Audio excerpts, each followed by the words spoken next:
On a une histoire donc de deux enfants de Adam alayhi salam, donc Caïn et Habil. On dit Qabil ou Habil en version arabe. Et donc ces deux enfants-là vont se disputer tout au long de leur vie. Et Qabil était un agriculteur et Habil était un éleveur donc des animaux. Et donc ils vont toujours être jaloux. Et Qabil voulait se marier avec donc la sœur que Habil devait épouser. Et il va être à chaque fois jaloux. Ils s'entendent pas très bien. Et on rapporte qu'ils vont faire une offrande pour Allah subhanahu wa ta'ala. À l'époque, ils montaient en haut d'une montagne et ils déposaient donc leur offrande. Et l'offrande qui était brûlée, ça voulait dire qu'elle était acceptée. Et on dit que Qabil va rapporter une botte de céréales qui était de mauvaise qualité. Et Habil va rapporter une grosse brebis, la meilleure brebis qu'il avait. Et le feu, bien évidemment, va descendre sur l'offrande de Habil. Et de nouveau, Qabil va avoir un sentiment donc, de jalousie qui monte, donc des mauvaises choses qui se passent à l'intérieur de son cœur.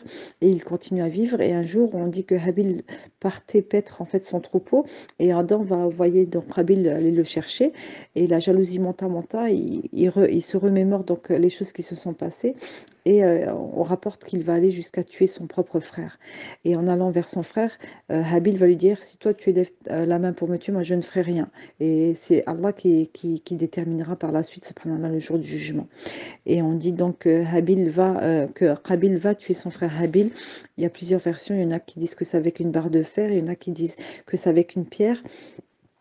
Et peu importe, donc son frère va mourir et Allah va envoyer, donc comme c'est cité dans le Coran, un corbeau pour montrer comment ensevelir donc un mort. Et Qabil va enterrer son frère Habil. Par la suite, donc c'est le premier mort qui a été sur la terre.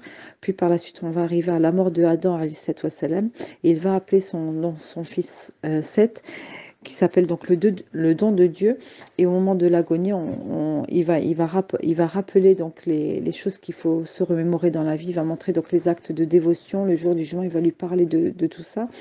Et on rapporte donc que Adam alayhi salam va mourir donc un vendredi. Il est né un vendredi, il est descendu du paradis un vendredi et il va mourir, subhanallah, un vendredi. Les anges, ils vont apporter donc un linceul et du parfum à ses enfants les anges vont montrer donc les recommandations comment enterrer donc de manière croyante, subhanallah, un être humain. Donc on s'arrête aujourd'hui, Inch'Allah. On a fait Adam alayhi salam avec l'histoire donc de ces deux fils et on continuera la semaine prochaine avec Idriss alayhi salam. سبحان ربك رب العزة عما يصفون والسلام على المرسلين والحمد لله يا رب العالمين